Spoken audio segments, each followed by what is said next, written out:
tema dessa manhã é alicerces da fé diante dos conflitos espirituais.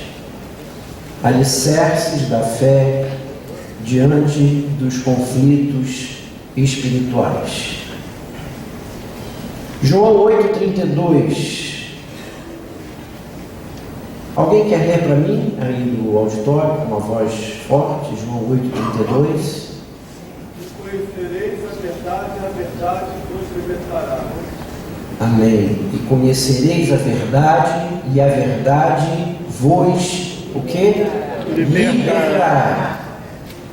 Gálatas 5,1. Outro irmão, por favor.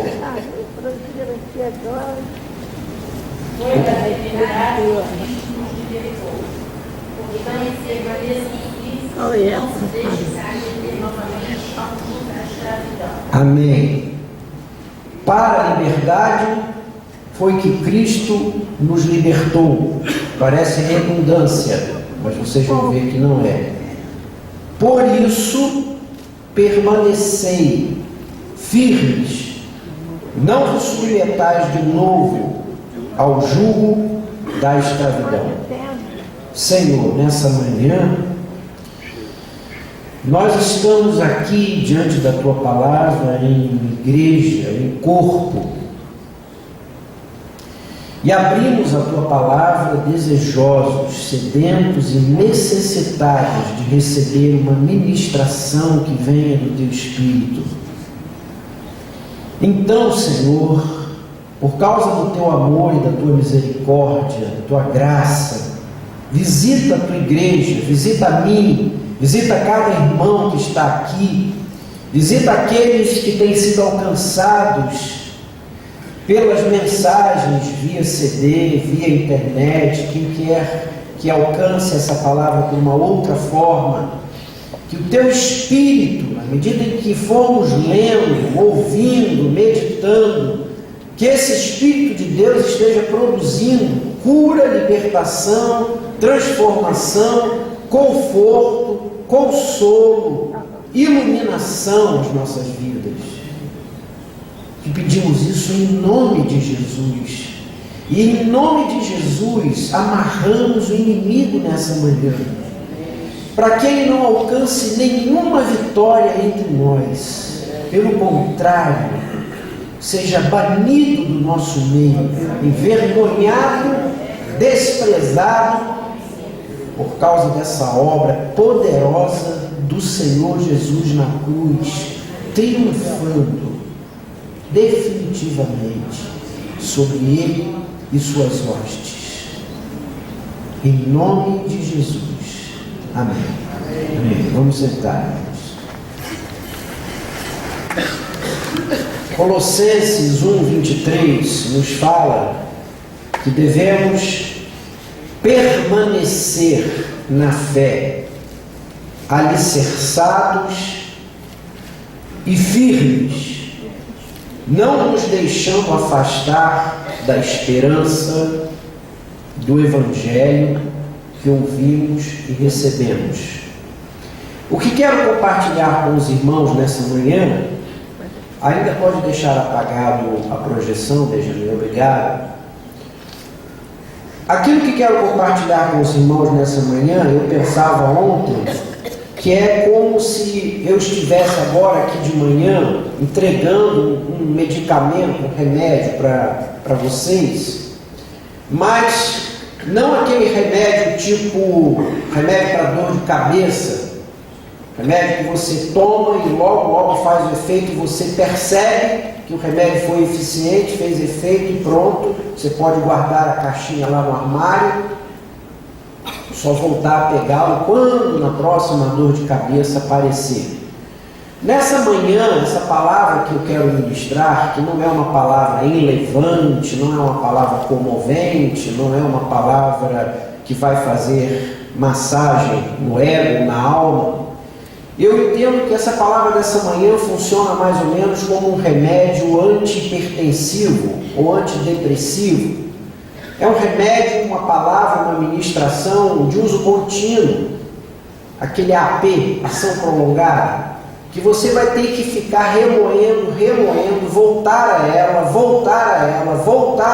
usar continuamente, e que você só vai mesmo compreendendo os efeitos dessa meditação, dessa palavra, no decorrer do uso. E cada vez que você usar mais eficaz e eficiente ela vai se mostrando e mais útil à sua vida. Primeira coisa, a primeira parte do que eu queria compartilhar com os irmãos nessa manhã é voltar à questão da realidade dos conflitos espirituais. Voltar a tratar daquilo que eu já tenho dito em outras oportunidades, de que verdadeiramente vivemos em conflitos espirituais.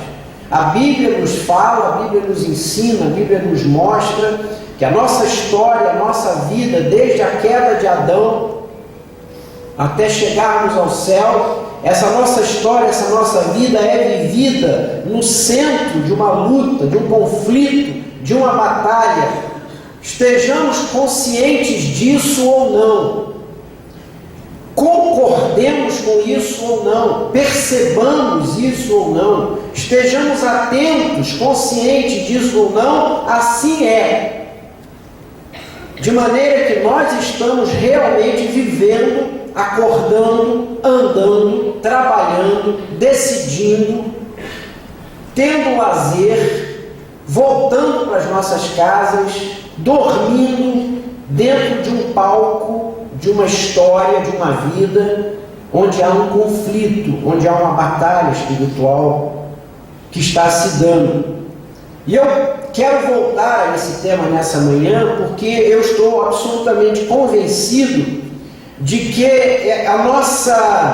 o nosso esquecimento disso, ou quem sabe o nosso desconhecimento disso, ou a nossa, quem sabe até incredulidade nisso, nos torna alguém relaxado, de guarda baixa, e portanto nos faz um alvo fácil, e um alvo facilmente vencido dentro dessa batalha.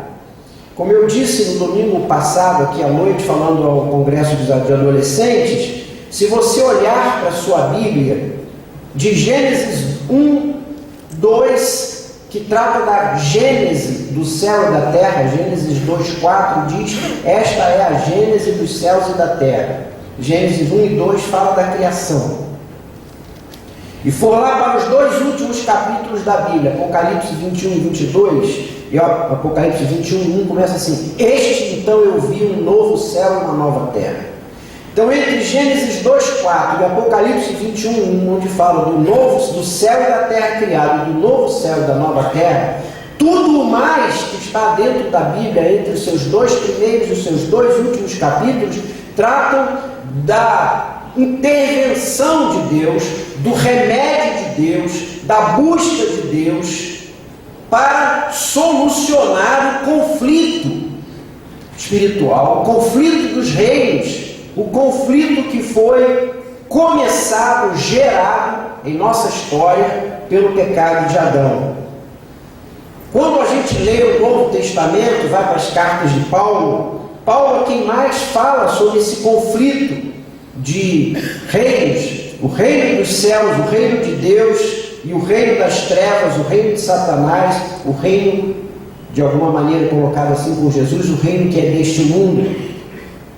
Paulo fala em Efésios capítulo 6 que nós vivemos numa batalha e que para essa batalha que é de natureza espiritual precisamos estar sempre vestindo uma armadura.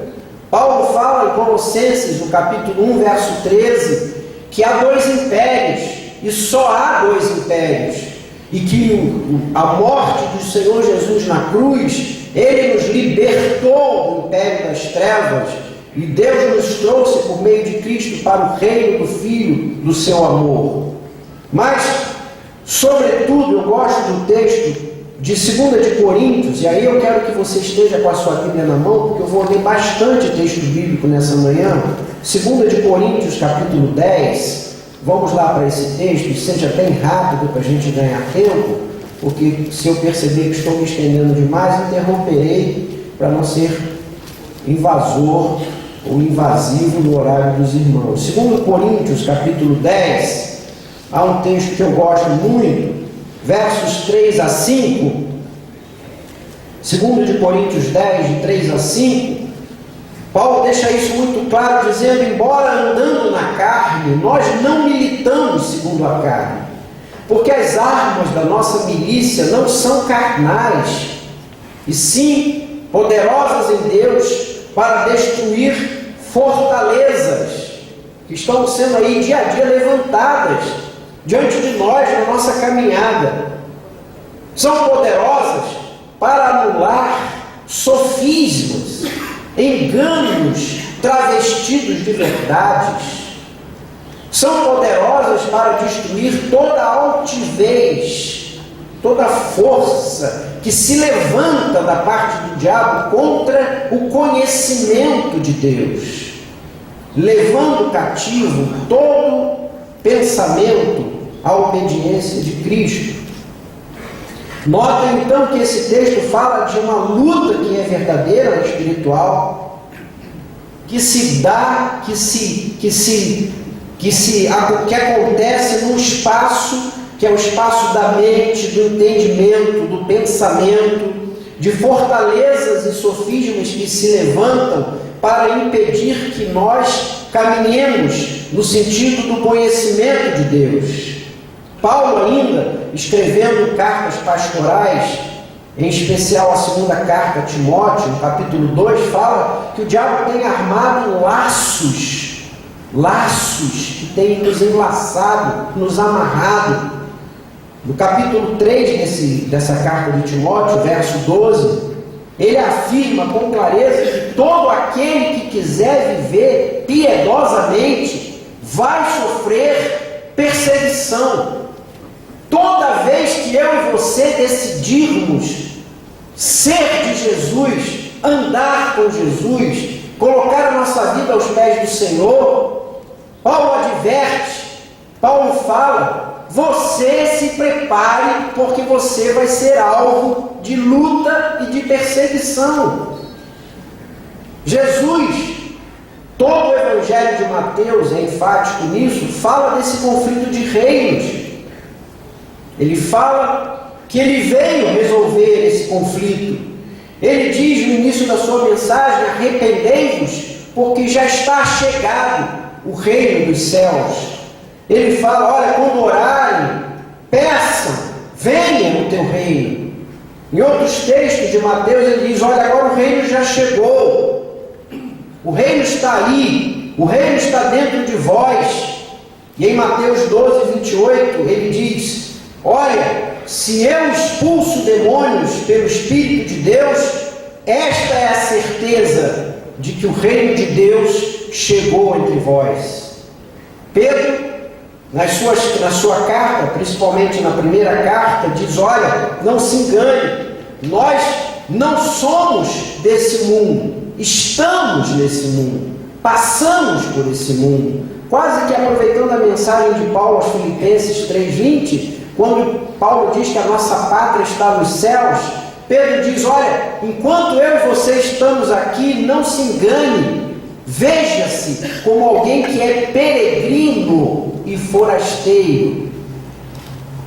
Essa terra está dominada, não é a nossa terra. E esse tema é um tema, portanto, irmãos, que está ricamente abordado nas Escrituras, de maneira que nós não podemos ser inocentes úteis, não podemos ignorá-la, não podemos menosprezá-la, sob sérios riscos. A palavra nos diz que quando fomos criados originalmente, planejadamente por Deus, livres. Fomos criados para a liberdade, fomos criados para ser livres, dependentes, andando sob o senhorio, sob a obediência de Deus. O projeto de Deus era liberdade na obediência e dependência de Deus. O diabo invadiu esse território, trouxe para essa terra, para a criação, uma mensagem diferente.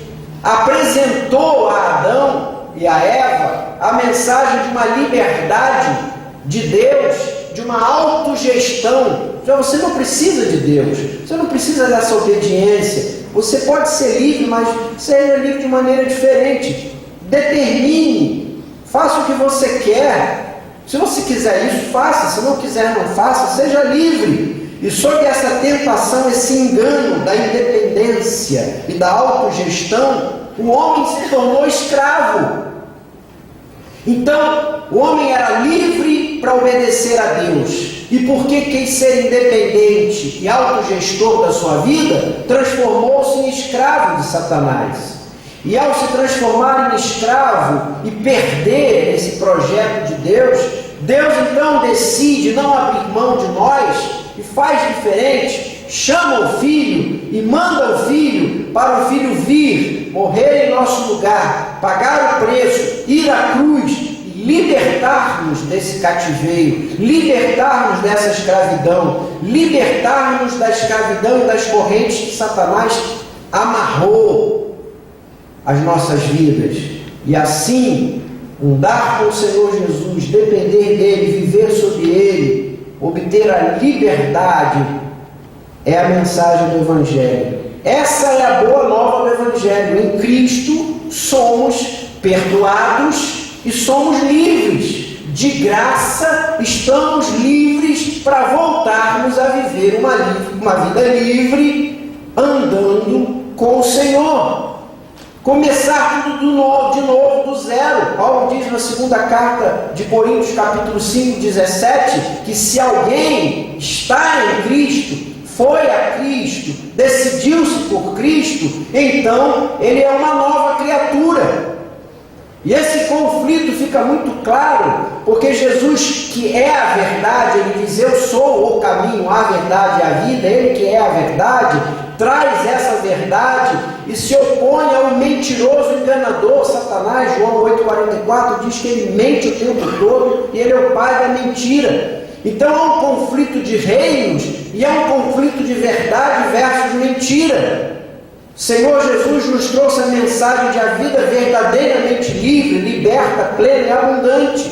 Eu vim, João 10,10, para que vocês realmente tenham vida, mas é uma vida abundante. De maneira, irmãos, que a Bíblia nos mostra que nós somos em Cristo libertos de direito, definitivamente, das correntes que Satanás tem colocado em nossa volta, nosso pescoço, nossos braços, nosso corpo, nossas pernas. Estamos livres do pecado, estamos livres da culpa, do sentimento de culpa e da culpa verdadeira. Sobretudo, estamos livres da morte eterna, por meio de Jesus e por meio da sua obra já realizada na cruz. Isso tudo já aconteceu, isso tudo já é nosso de direito. Toda essa libertação, todo esse arsenal de bênçãos já é nosso, de direito, já é meu e já é seu. Agora, porém, no nosso dia a dia, hoje, amanhã, depois de amanhã, nós temos que ir tomando posse dessas bênçãos, experimentando essas verdades, tomando posse dessas revelações. E na medida em que vamos conhecendo, pela relação e comunhão com Deus e pela leitura da Bíblia, quais são as bênçãos que estão já a nosso dispor, o que já está depositado na nossa conta no banco, já emitindo cheque, tomando posse disso. Na medida em que vamos conhecendo, vamos experimentando, vamos então, de fato, sendo libertos. Portanto, na cruz fomos libertos de direito. Mas agora, no dia a dia, nós precisamos ir sacando, tomando posse, conhecendo, experimentando, para de direito irmos sendo libertos. E esse nosso inimigo, mentiroso, enganador, fica tentando nos enganar e nos amarrar ainda.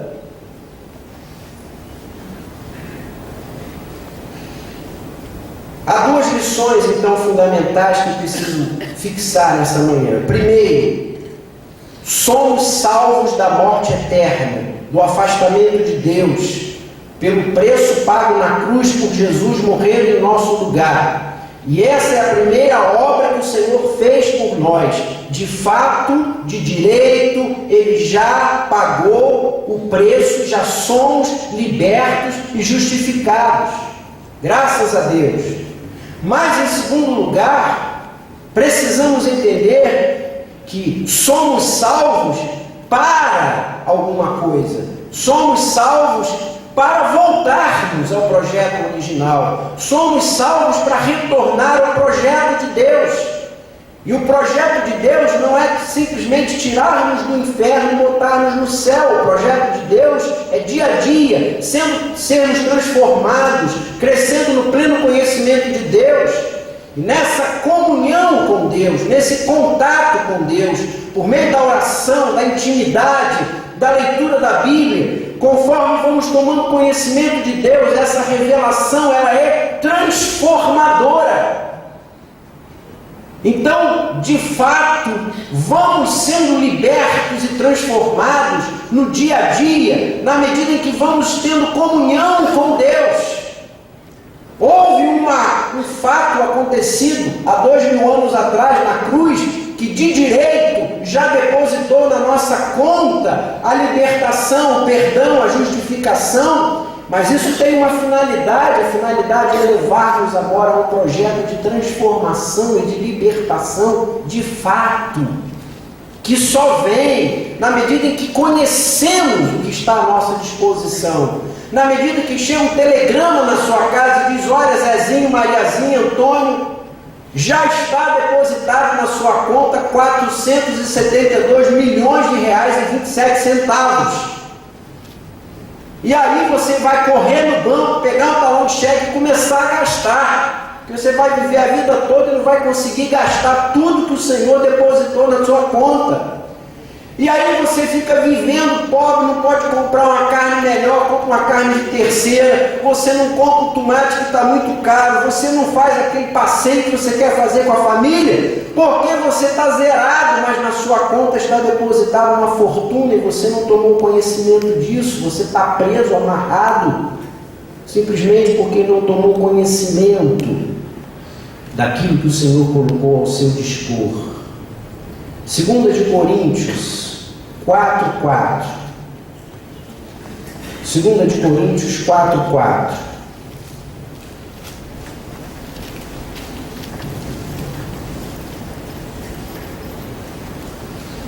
Nos quais o Deus deste século, Satanás, cegou o entendimento dos incrédulos, para que não lhes resplandeça a luz do Evangelho da glória de Cristo, que é a imagem de Deus. E o capítulo 10, ainda de 2 de Coríntios, capítulo 10, versos 4 e 5, texto que lemos há pouco. Ele coloca como arma fortalezas, sofismas, altivez, para se levantar contra conhecimento de Deus. Ora, irmãos, se há no projeto de Cristo pela cruz duas lições: a primeira, a liberdade de direito, e segunda, a libertação que vai acontecendo de fato na medida em que vamos tomando conhecimento e posse das bênçãos que o Senhor Deus tem para nós, Satanás também passa como estratégia a ter uma dupla intenção. E a dupla intenção de Satanás é, em primeiro lugar, manter-nos escravos e acorrentados, não querendo que o homem chegue ao conhecimento do Evangelho para, em primeiro lugar, ele ser salvo. Tudo Satanás faz para você não conseguir encontrar-se com Jesus, não ouvir a mensagem de libertação, não ouvir a mensagem da cruz, que já decretou o fim, a morte, já venceu e triunfou sobre Satanás. A palavra diz que foi precisamente, 1 de João, para isso que Jesus veio e se manifestou, para destruir as obras de Satanás. Até o hino que nós cantamos, né? Então a primeira coisa que Satanás tem como estratégia é afastar-nos do ouvir a a mensagem do Evangelho, de sermos salvos. Mas a segunda estratégia que o inimigo tem é de nos manter na ignorância. Já que ele não conseguiu, para nós, pelo menos nós que aqui estamos, creio eu, assim desejo e oro, sermos salvos pelo fato de que já entregamos as nossas vidas nas mãos do Senhor, ele então agora lança a mão da sua segunda estratégia, para manter-nos ainda amarrados nas trevas, nas lutas, não conseguimos ultrapassar fortalezas. Ele então agora quer nos manter na ignorância, no desconhecimento das promessas e das bênçãos que estão a nosso dispor. Quando não oramos, quando não lemos a Bíblia, quando não compartilhamos, quando não meditamos, ficamos paralíticos, damos oportunidade para aquilo, texto que lemos no início de Gálatas 5, para que, libertos que fomos, voltemos a ficar acorrentados. Por isso há muito crente parado, paralítico, atrofiado, acorrentado, sob pesos e culpas e problemas e pecados, escravo, durante muito tempo, porque não entendeu que o processo de salvação se desenvolve no sentido de agora você ir tomando posse todos os dias da obra de libertação que o Senhor trouxe para a sua vida. Por isso, nessa manhã, eu digo que não é cansativo nem é perda de tempo voltar a insistir que o servo de Jesus, o discípulo de Jesus, mais do que salvo, para além disso, precisa se manter em comunhão contínua e constante, na oração e na instrução libertadora e transformadora da palavra. Não dá para ser crente sem oração e sem Bíblia. Não dá para ser crente sem oração e sem Bíblia. Não dá para ser crente sem oração e sem Bíblia. Não dá para ser crente sem oração e sem Bíblia. Amém. Eu não estou pregando, quando digo conhecereis a verdade vos libertará, não estou pregando logosofia nem gnosticismo. Não estou pregando que conhecimento salva. Estou pregando que conhecer Jesus que salva é libertação. Conhecer o Jesus que salva não é o conhecimento que salva, mas eu preciso tomar posse do que Ele já me deu para pôr em prática e lançar fora as correntes que me prendem. Amém? Amém. Até aí está bem? Você não quer tomar posse dessa palavra? Amém? Vamos continuar, porque eu quero agora colocar 10 alicerces. Os 10 alicerces que vão nos ajudar a resistir, sustentar, avançar e vencer contra as armadilhas e mentiras de Satanás. Amém? Se você está assustado, acuado, acossado, acusado, derrotado, perseguido, é hora de você então tomar posse dos 10 alicerces que o Senhor colocou na palavra para nós. Lamentações 3:21 diz assim: quero trazer à memória o quê? Aquilo que me pode dar esperança. Quando as igrejas primitivas elaboravam seus credos, agostiniano, de Nicéia, apostólico, creio em Deus Pai Todo-Poderoso, Criador dos céus e da terra, e seu Filho Jesus Cristo. Quando a igreja primitiva criava os credos, tinha em mente exatamente isso: organizar as revelações da palavra, para que na medida em que você fosse lendo, ouvindo e repetindo, fosse se apropriando, como disse Colossenses 1:23, alicerçando sua fé. Por isso, nessa manhã eu quero falar sobre os 10 alicerces que você precisa trazer à memória quando estiver vivendo em conflitos espirituais. Benjamin, vamos ao primeiro alicerce. O primeiro alicerce da palavra, está dando para vocês enxergarem? Ah, sim, agora dá para enxergar. O primeiro alicerce é o alicerce chamado conhecimento de Deus. O primeiro alicerce que nos sustenta nos conflitos espirituais é lembrarmos, conhecermos, trazermos à memória Deus. Só existe um único e verdadeiro Deus vivo, o Deus triuno, que é Pai, Filho e Espírito Santo. Ele é o único digno de toda honra, todo louvor e adoração, porque Ele é o Criador, o sustentador, o princípio e o fim de todas as coisas. O primeiro alicerce que te dá vitória nos conflitos é lembrar e conhecer que o seu Deus é o único Deus, que o nosso Deus é o único. Deuteronômio 8,4 diz: olha, ouve Israel, o Senhor teu Deus, Ele é o único Senhor. Apocalipse 4,11, você quer abrir aí? Apocalipse 4,11. Deus é único e é o nosso Deus. O Deus único é o nosso Deus.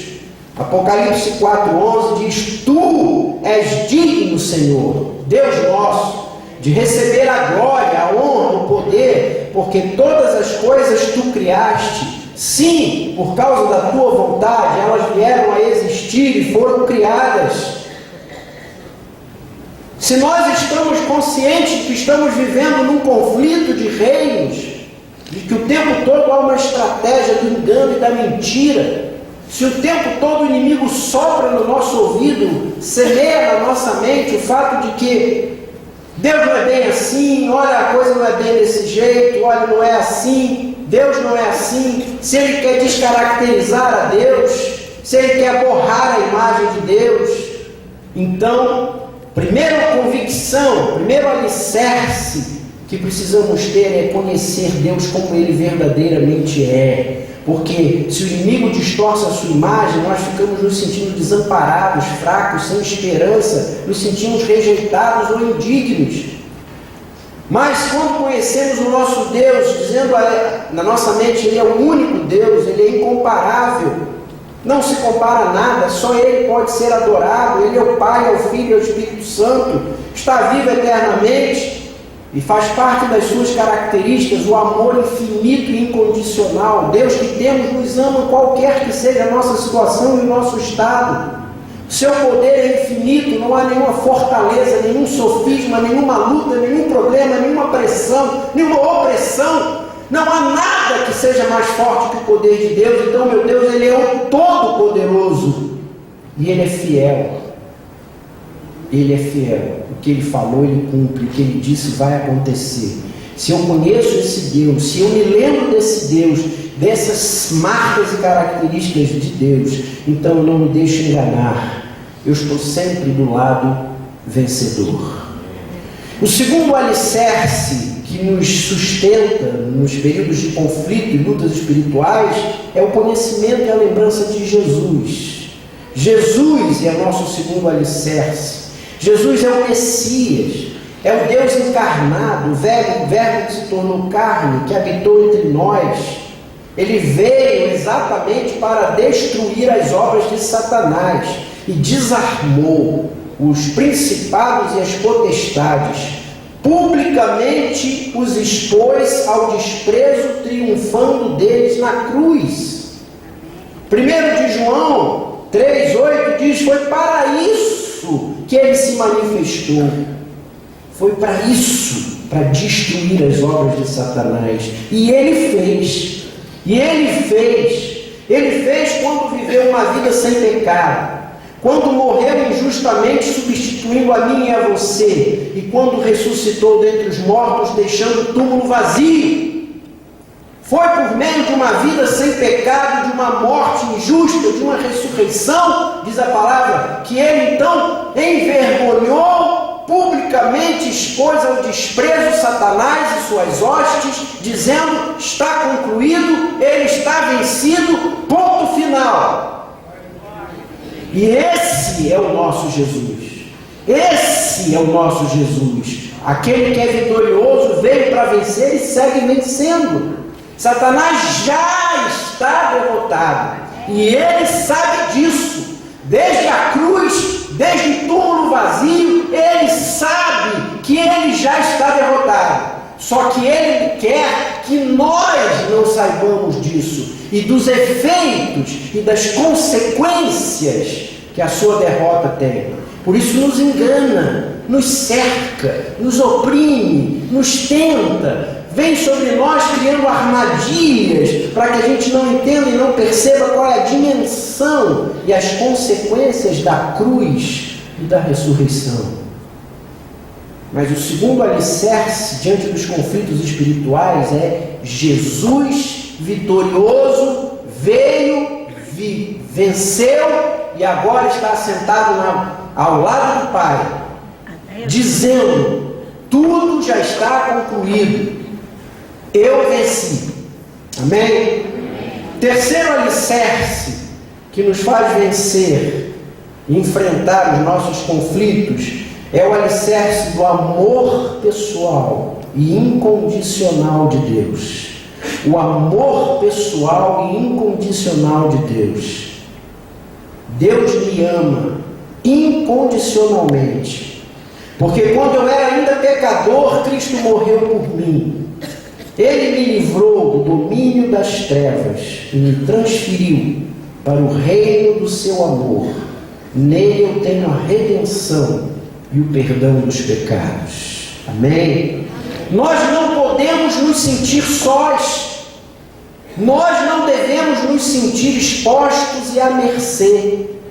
O que a palavra diz é que o amor de Deus é incondicional e veio na minha direção e na sua direção, quem quer que eu seja, ou quem quer que eu tenha sido, qualquer que seja o meu comportamento no passado, por causa do que eu fiz ou deixei de fazer, não importa, Jesus morreu por mim e a sua obra de redenção e libertação me alcança.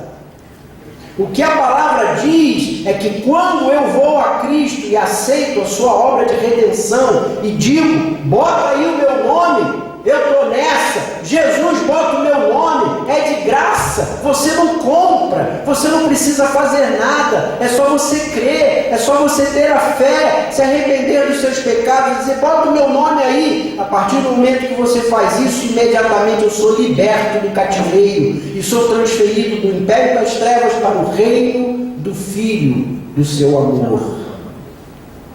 Quem quer que eu seja ou tenha sido, qualquer que seja o grau da minha indignidade, eu sou lavado e sou perdoado imediatamente. Romanos 8:1 e Romanos 5:1. Você quer ler aí comigo? Romanos 8:1 e Romanos 5:1.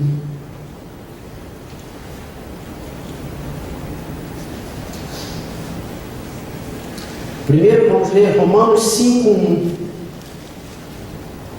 Justificados, pois, mediante a fé, temos paz com Deus, por meio de nosso Senhor Jesus Cristo. Não há pecado mais na sua história, no seu passado, no seu presente, que possa te trazer dificuldade de estar na presença de Deus e nem ter paz com Deus. Porque toda a culpa foi tirada, porque agora estamos justificados. Sabe o que significa isso? Quando você diz: Senhor, põe meu nome aí, ó Jesus, eu quero ser parte, quero ser incluído nessa obra tua de fiança e de libertação, paga meu preço. Nessa mesma hora, num grande tribunal celestial, Deus bate o martelo, né, Marcelo? Deus bate o martelo, bate o martelo, como poderoso juiz e diz: olha, ele é justo. Sabe por quê? Porque ele olha para mim e para você por meio de um óculos chamado Jesus. Quando Deus olha para mim, ele não me olha no seco, não, ele me olha, com Jesus, em Cristo. Por isso Paulo fala isso várias vezes, em Cristo. Epa, esse é justo. Olha que vestes alvas, limpinhas, purinhas. Romanos 8:1. Agora, pois, já não há mais nenhuma condenação para os que estão em Cristo Jesus. Quando o Senhor pede o livro de ocorrências, e a mana abre na página aí de Ângelo, de Antônio, de Maria, de Guilherme, de José, abre aí.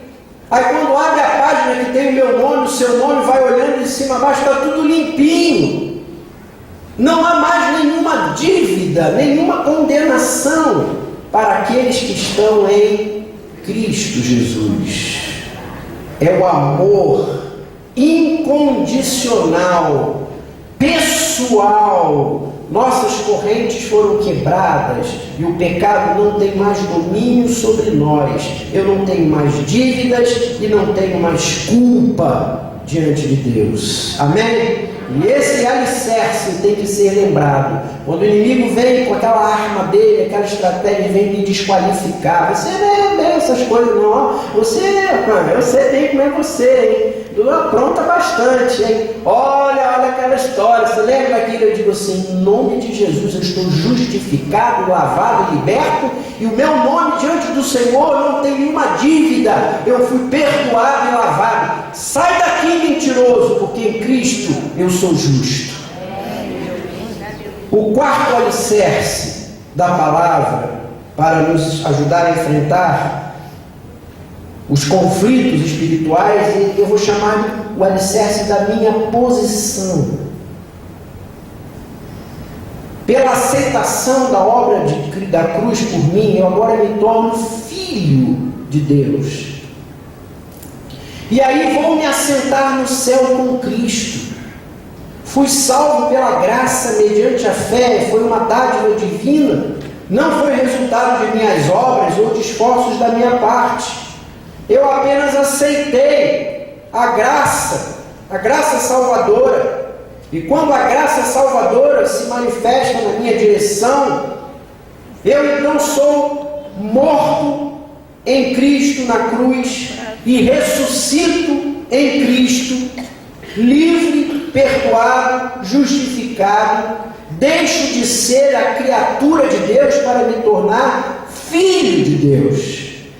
João 1,12 diz: agora aqueles que aceitaram foram feitos filhos de Deus. Mas é muito lindo, são muito lindos dois textos que eu quero que você leia comigo. Efésios 2,6. Efésios 2,6. Você já sabia que era filho, não sabia? Quem já sabia que era filho, diga amém. Amém. Quem já sabe que é filho, diz amém. Amém. Então você já foi à cruz, já botou seu nome lá na dívida paga, disse: ele é fiador meu também. Se você já fez isso, já foi a Jesus pela fé, tomou posse da graça, então você já é filho. Efésios 2,6 diz uma coisa linda: juntamente com ele, com Jesus, nos ressuscitou e nos fez assentar nos lugares celestiais em Cristo Jesus. Você está aqui? Quem está aqui diz amém. Amém. Quem está aqui diz amém. Amém. Mas você está aqui, mas não está aqui. Olha que coisa linda. Se eu correr agora, chegar lá no céu, sabe quem eu vou encontrar lá sentado no trono em Cristo? Você. Ele está aqui, mas ele está lá, mas ele está lá, mas ele está aqui. Porque a palavra diz que desde o momento em que você morre com Cristo e ressuscita com Cristo, você vai sentar no trono, nos lugares celestiais, e agora nesse momento você está assentado em Cristo. nos lugares celestiais. Mas há um outro texto lindo, Romanos 8, 15 a 17. Romanos 8, 15 a 17. Romanos 8, 15 a 17. Olha, não recebemos o espírito de escravidão para vivermos outra vez atemorizados. Não, recebemos um espírito de adoção. Eu não era filho e fui adotado, agora eu sou filho. E quando eu recebi essa filiação, esse espírito de adoção, eu agora me sinto livre para dizer assim para Deus: papai, e hoje é dia dos pais, então diga papai para Deus com muito mais alegria, prazer, porque o próprio Espírito Santo é quem dá esse testemunho. O Espírito Santo não costuma mentir não, moçada. Quando ele fala é a verdade. E ele testifica com o nosso espírito que nós somos filhos de Deus. Ora, se eu sou filho, sou herdeiro. Sou herdeiro de Deus e co-herdeiro com Cristo. Sofremos, mas também vamos ser glorificados.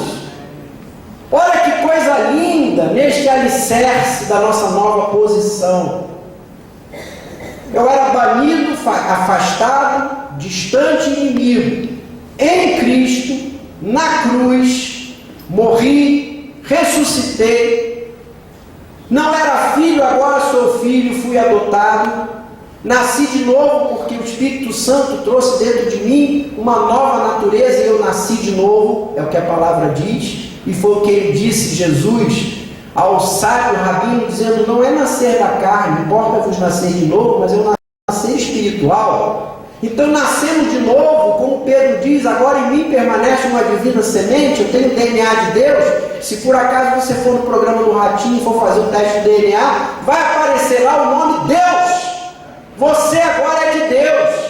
Mas a palavra diz que além de você ser adotado e ser filho, tem mais. Você é adotado, é filho e agora está assentado no trono em Cristo do lado de Deus Pai. Você está aqui e está lá. Você está aqui, mas está lá também. E agora mesmo você está no céu assentado numa posição de honra e de domínio. Você é filho. E ainda mais, se isso tudo já não fosse maravilhoso, ainda tem a seu dispor a herança. Olha que coisa linda. Tem um baú que não tem mais tamanho que o teu nomezinho. Abre, mete o mãozão, saca, porque toda herança, toda sorte de bênçãos espirituais, diz a palavra, está à tua disposição. Ele nos tem abençoado com toda sorte de bênçãos espirituais em Cristo. Sempre em Cristo. Tudo é em Cristo. Tudo bem? Posso seguir? Você aguenta? Quinto alicerce da palavra para você enfrentar os conflitos espirituais é o alicerce que eu vou chamar de decisão de luta. O alicerce da decisão de luta. Eu não vou fugir nem que eu queira. Eu não vou me abater. Sabe por quê? Porque na força do seu poder, sem depositar nenhuma confiança na minha carne, já que as armas da nossa milícia não são carnais. Então eu visto, tomo posse da armadura de Deus e decido, é uma decisão, permanecer firme, porque agora eu posso e devo resistir ao diabo. Olha, irmãos, até aqui tudo veio, até aqui você só recebeu, até aqui é graça sobre graça, veio, posição, adoção, filiação, libertação, redenção, justificação, cidadania, herança, trono. Chega de tanta bênção, muita bênção, mas agora chegou a hora de você botar um outro alicerce. Eu tenho que resistir, eu tenho que me posicionar agora para lutar. A palavra diz: resistir ao diabo e ele resistir ao diabo e ele vai fugir. Porque você nessa amanhã, quando você sair por aquela porta, você não tem mais desculpa de dizer: eu não sabia. Eu agora estou lhe dizendo em nome de Jesus, você pode e deve resistir ao diabo e ele fugirá de vós. Sabe por que ele fugirá de vós? Porque ele já foi derrotado.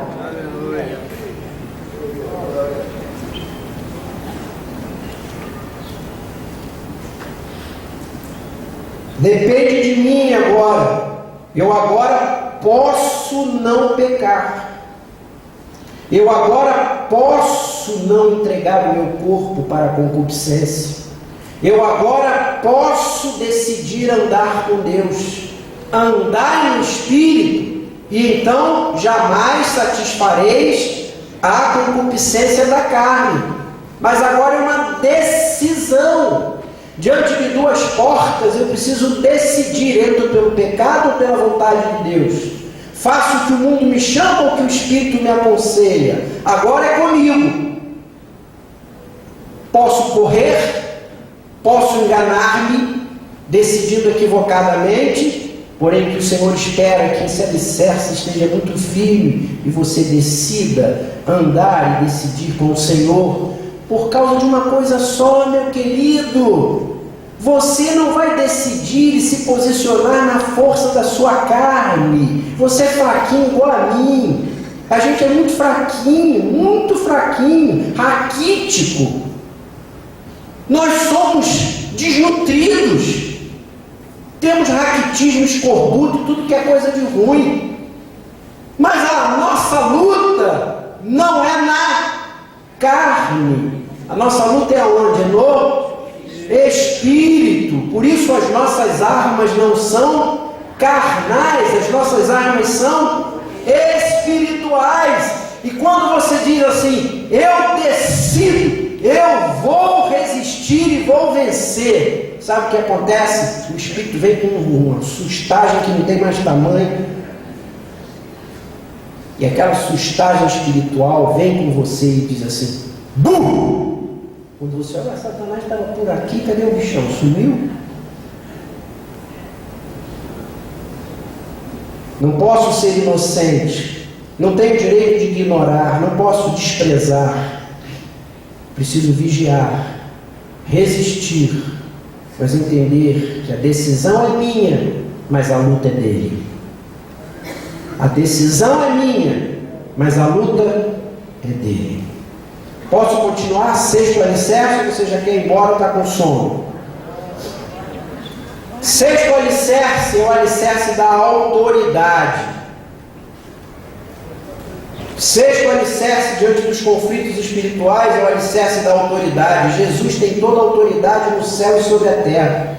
Ele é o soberano, soberano Senhor que governa sobre todas as coisas, sobre todas as autoridades. Então até Satanás e seus demônios estão sujeitos a mim. Sabe por quê? Porque eu estou em Cristo.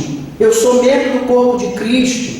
Assim, ao obedecer a ordem de resistir ao diabo, eu ordeno no nome de Cristo que ele vá embora e que saia da minha presença. Esse alicerce tem que ser lembrado por mim e por você em todo o tempo.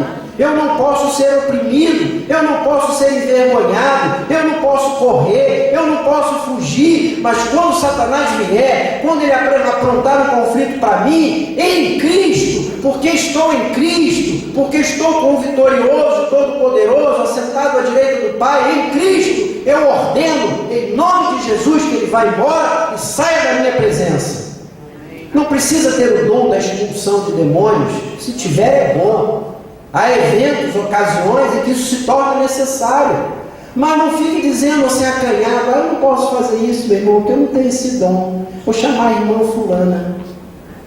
Todo crente que está em Cristo está na autoridade de Cristo, porque quando você ordenar que o demônio saia e fuja, sai do seu caminho, você não está fazendo isso na tua força nem no teu nome. Você é o Zezinho só, Antônio só, Ângelo só. Ângelo não pode nada, Antônio não pode nada, Zezinho não pode nada, mas Jesus pode tudo. E se você está em Cristo, assentado em Cristo, seu nome está no céu, seu livro está limpo, já está justificado, perdoado, lavado, desacorrentado, adotado, filiado, com a herança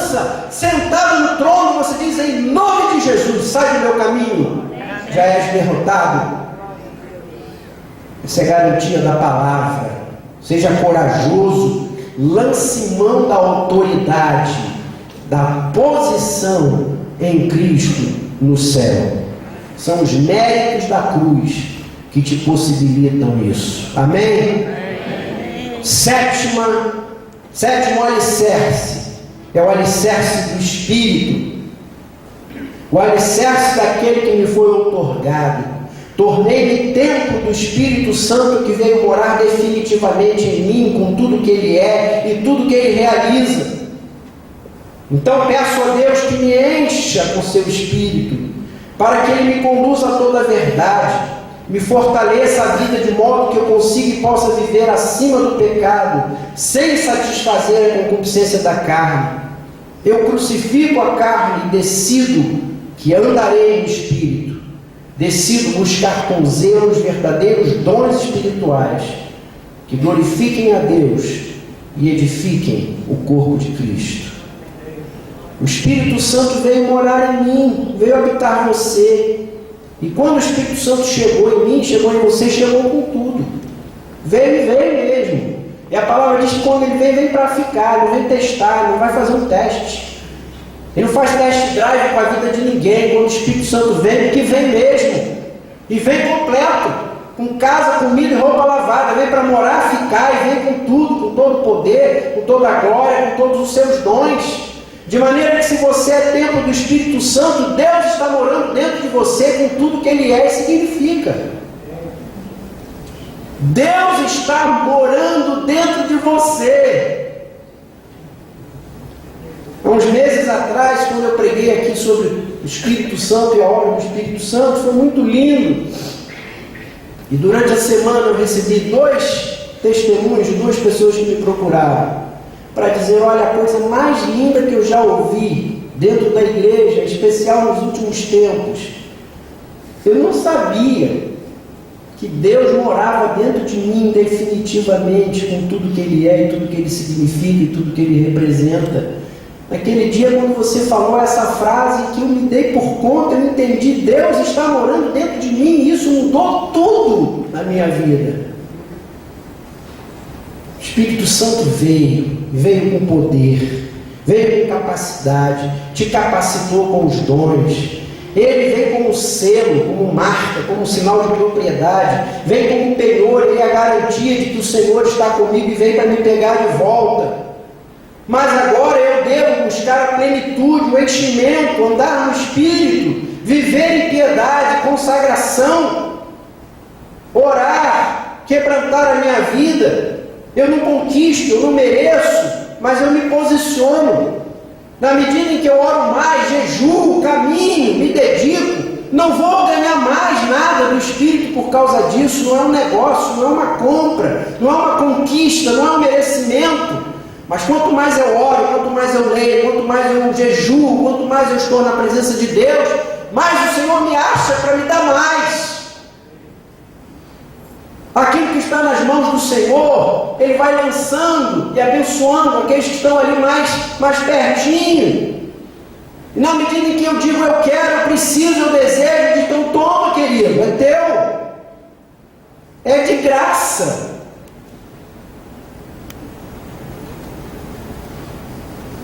Oitavo alicerce, já estou caminhando para o fim. O oitavo alicerce que me mantém firme nos conflitos espirituais é a Bíblia. A Bíblia é o oitavo alicerce. A Bíblia é a palavra de Deus, é a única regra de fé e padrão de autoridade. Nela e por ela Deus me fala, Deus me orienta, Deus me responde. Ela me ajuda a conhecer a verdade que vai me libertar em Cristo. Essa verdade que vai transformar a minha vida em Cristo, vai me ajudar a caminhar na luz, na vereda da comunhão. Fomos salvos para crescer, fomos salvos para chegar à maturidade, fomos salvos para chegar ao pleno conhecimento. Por meio da palavra conhecemos a Cristo, conhecemos seus ensinos, descobrimos o que Ele fez por nós e descobrimos o que está à nossa disposição. A própria fé cresce na medida em que vai sendo edificada sobre a palavra. Já falamos isso aqui na igreja várias vezes, mas não custa falar de novo. Fé não é cega, fé é construída sobre a palavra. Quanto mais você conhece, mais você tem fé. Quanto mais você conhece, mais você tem fé. Fé não vem de uma cegueira, de um ilusionismo. Fé vem de uma convicção de algo que você já ouviu e já experimentou. Quanto mais você conhecer de Deus, mais fé você terá. Não adianta orar, Senhor, manda fé, me dá fé, Senhor. Então, vai a palavra. Vê o que está à sua disposição. E o nosso inimigo, porque sabe disso, faz tudo para nos afastar da Bíblia. Faz tudo para evitar que a gente tenha conhecimento e encontre esse caminho de libertação. Ele quer sempre nos acorrentar, Ele quer nos deixar nas trevas, no engano, na tristeza, na opressão, na depressão. Mas Ele sabe que aqui está o caminho da liberdade, da alegria, da libertação, das correntes caindo. Na medida em que eu descubro, isso já não é mais meu, isso já não me pertence mais. O Senhor já quebrou, o Senhor já levou. Sai em nome de Jesus.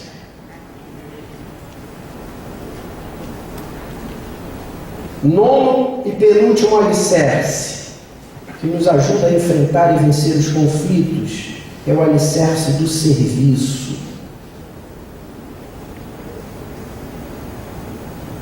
O alicerce do serviço. Fomos salvos para frutificar. Andar com Cristo, aprender dele, crescer nele, só tem sentido se for para servi-lo, para glorificá-lo. Somos enviados ao mundo como embaixadores seus para cumprir a grande comissão, testemunhando e falando do que tem acontecido conosco. E além disso, dessa tarefa, cumpre-nos ser o sal e a luz desse mundo. Olha, nós não fomos salvos pelas obras, mas fomos salvos para as obras. Tito 3, 5 e 14. Tito 3, versos 5 e 14. Eu já estou encerrando, tá, meus irmãos? Vamos nesses últimos 7 a 10 minutos. Tito 3, versos 5 e 14.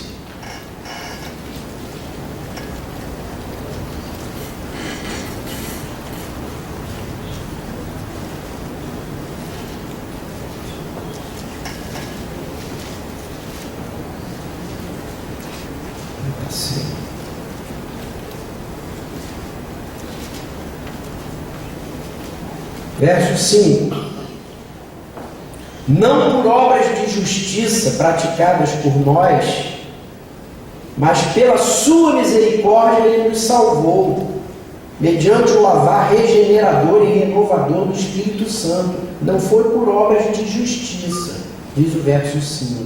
Não foi por obras de justiça, diz o verso 5. Mas o verso 14 diz o que? Agora, quanto aos nossos, esses que foram lavados, regenerador e renovador do Espírito Santo, aprendam a se distinguir nas boas obras a favor dos necessitados, para não se tornarem infrutíferos.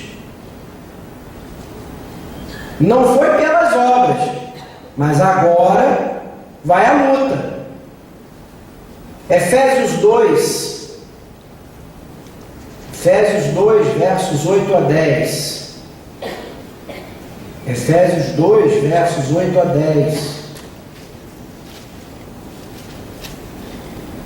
Pois pela graça sois salvos, mediante a fé, e nem isso vem de vós, é dom de Deus. Sois salvos não de obras, para que ninguém se glorie, porque somos feitura dele, criados em Cristo Jesus, para as boas obras, as quais Deus de antemão preparou para que andássemos nelas. Domingo à noite eu falei aqui uma coisa no congresso de adolescentes. Você sabe o que significa a palavra igreja? A palavra igreja é do grego eclésia. Eclésia em grego quer dizer tirado para fora, chamado para fora. A igreja é a reunião daqueles que foram chamados para fora, que saíram do império das trevas e foram chamados para dentro do reino do Filho do seu amor. Nós somos os chamados para fora. E há muita gente que fica no chamado para fora até morrer, fora de tudo, fora da vida, do mundo, fora do trabalho, fora do contexto, fora dos amigos, fora da influência, fora da participação, fora de tudo. Mas no mesmo texto do Sermão do Monte, onde o Senhor apresenta a ética do reino, diz: olha, vocês são bem-aventurados, são felizes, perseguidos, injustiçados e tudo, mas eu agora dou uma missão. Vocês agora voltem, porque agora vocês são sal e luz. Vocês foram chamados para fora, para virem estar comigo e serem transformados. Mas não é para fazer igual Pedro, que disse assim: no monte, lá em cima da transfiguração, está tão bom aqui, vamos fazer aqui na tenda, vamos ficar por aqui mesmo, né? Está tão gostoso ficar na igreja, no louvor, na adoração, é tão bom. Não! Lá embaixo está cheio de endemoniado, lá embaixo está cheio de paralítico, de cego. Vamos embora! Já ficamos muito, está na hora de descer. Somos chamados para estar com Ele, mas somos enviados como embaixadores. Diz a palavra que Ele que nos salvou, nos agora capacitou, nos enviou com o ministério da reconciliação. Ide por todo o mundo e pregar o Evangelho a toda criatura, fazendo discípulos e os ensinando a guardar tudo aquilo que eu vos tenho ensinado. O alicerce, o nono alicerce nos ensina que temos uma missão, que temos um serviço, que fomos chamados para sermos enviados. E quando não trabalhamos, operamos, vamos ficando atrofiados, doentes. Sabe como é que o sujeito infarta? Primeira pergunta que o médico faz para o sujeito que está ali infartando: qual é a pergunta? Você é sedentário? Você é sedentário? Sedentário não é sedentário, não, tá? Não, tem tudo aqui bonitinho. Não é isso não. Sedentário é aquele sujeito que não faz, que não vai, que não corre, que não exercita, que não pratica. Fica obeso espiritual, se dosar o colesterol divino, está lá em cima. VLL, HDL, HDL, LL, tudo que é L, está tudo lá em cima. Ele vem, come, engorda aquele obeso espiritual e não gasta nada. Aí, pum, infarta. Vamos programar, pastor, fazer um teste de esforço aqui um dia, vamos botar essa avançada, todo mundo para correr um pouquinho aqui e ver o que vai bater lá no marcador. Porque para você ter saúde, sadio, viver, resistir, tem que ir, fazer, exercitar, agir, distribuir, proclamar, caminhar, pregar, testemunhar. Amém?